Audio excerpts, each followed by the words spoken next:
Some issues can be so complex that opposing sides are reduced to shouting at each other, or worse. But could different parts of our brains be at work here also? Neuroscientist Joshua Green analyzed MRI brain images taken from 41 volunteers who responded to 60 questions, a mix of no moral choice, like what to cook for dinner, and as he describes, agonizing ones. The enemy soldiers are outside, and you're with your baby, and your baby starts to cry loudly. And if the soldiers find you, they'll kill you and your baby and everyone else who's there. Green calls this a personal dilemma, where participants might choose harm to silence the baby and save the group.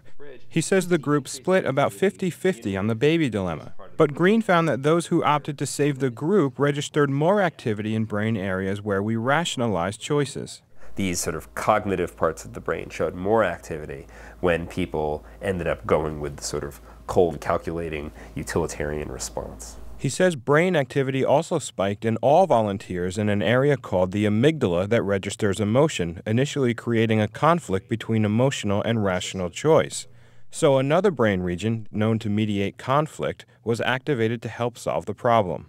Green says the research shows that this tension in decision-making may be what's behind our failure to reach moral consensus.